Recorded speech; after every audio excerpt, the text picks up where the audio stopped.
اے ایمان والو، تقوی اختیار کرو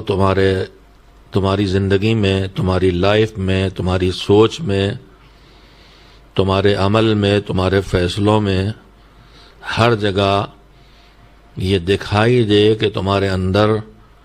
یہ فکر پائی جاتی ہے کہ تم اپنے آپ کو اللہ کے ناراضگی سے بچانا چاہتے ہو۔ تقوی اسی کا نام ہے۔ تقوی قرآن کریم میں پروردگار عالم نے جن چیزوں کو بار بار کہا ہے، اور ایک بات آپ سے کہوں کہ اگر ہمارے ماں باپ ہمیں بار بار کوئی بات کہیں، ہمارا ٹیچر ہم سے کوئی بار بار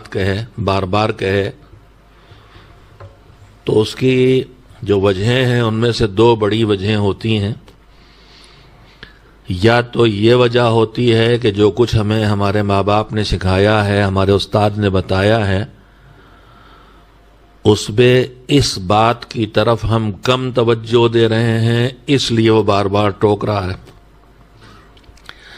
یا پھر اس لیے کہ یہ معاملہ دوسری چیزوں کے مقابلے میں زیادہ اہم ہے، اس لیے بار بار اس کا ذکر کیا جا رہا ہے۔ قرآن کریم میں پروردگار عالم نے جن چیزوں کو بار بار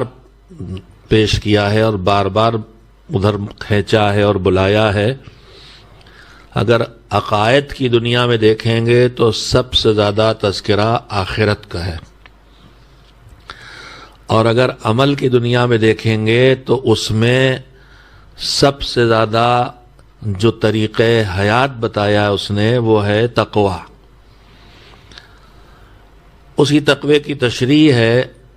جو پورے قرآن میں ہے، جتنے احکام ہیں، واجبات جو بیان ہوئے ہیں، جو مستحب چیزیں آئی ہیں قرآن میں، اور اس کی تشریح کرتے ہوئے معصومین نے جو بتائی ہیں، یا جو حرام ہے اور جو مکروہ ہے، یہ سب اسی تقوی والی زندگی کا راستہ بتایا گیا ہے۔ میں اس لفظ کو کوئی ایسی چیز نہیں ہے کہ جس کی صراحت کی جائے، لیکن چونکہ ہمارے پاس کنسپٹ چینج ہو جاتے ہیں، اور جب لفظوں کا مطلب ہمارے دماغوں میں کچھ اور ہو جاتا ہے اور اللہ کے ہاں کچھ اور ہوتا ہے، تو اس لفظ سے ہم وہی سمجھ کے کرتے ہیں جو ہماری سمجھ میں آتا ہے، جبکہ اللہ کچھ اور کہہ رہا ہے۔ میں اس وقت اس بحث کو نہیں چھیڑوں گا، میں آپ کو کبھی کبھی سنایا بھی ہے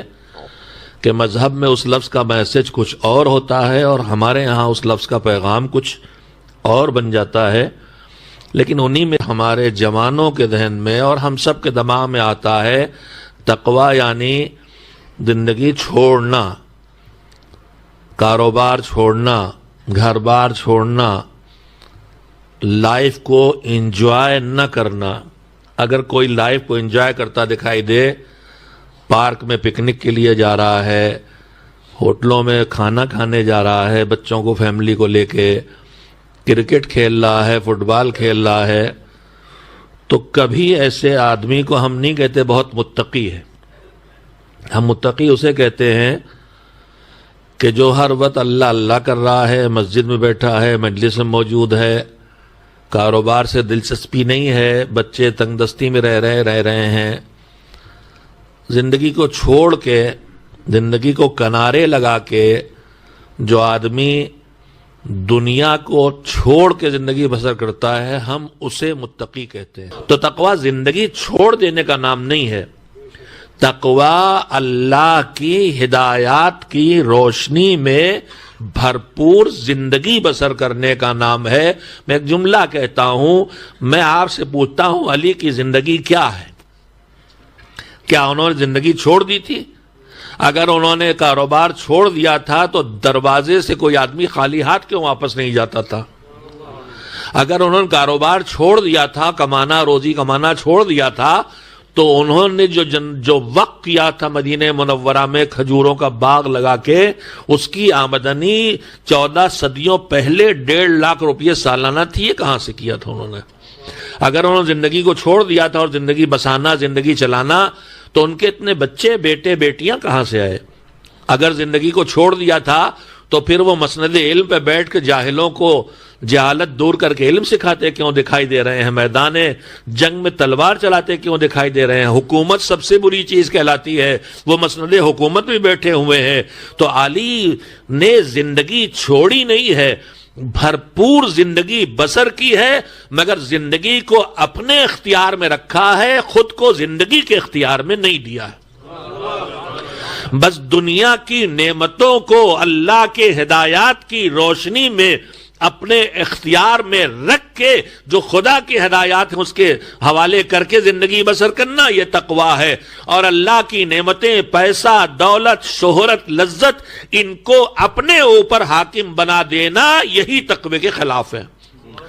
ہم علی کے لیے کہتے ہیں امام المتقین، تو انہوں نے تو بھرپور زندگی بسر کی ہے۔ تو تقویٰ زندگی چھوڑنے کا نام نہیں ہے، تقویٰ زندگی بسر کرنے کا نام ہے، مگر احکام ہے خدا کا خیال۔ تو اگر پابندی دین کے ساتھ زندگی بسر کرنا ہے تو متقی آدمی کاروبار بھی کرے گا، متقی آدمی کروڑوں کمائے گا بھی، متقی آدمی گھر بھی اچھا بنائے گا، متقی کے پاس گاڑی بھی اچھی ہوگی۔ جب تک دنیا پر اس کا قبضہ رہے گا وہ صاحب تقویٰ بنے گا، جب دنیا کی چیزیں اس پہ قبضہ کرنے لگیں گی تو فسق و فجور کی طرف چلا جائے گا،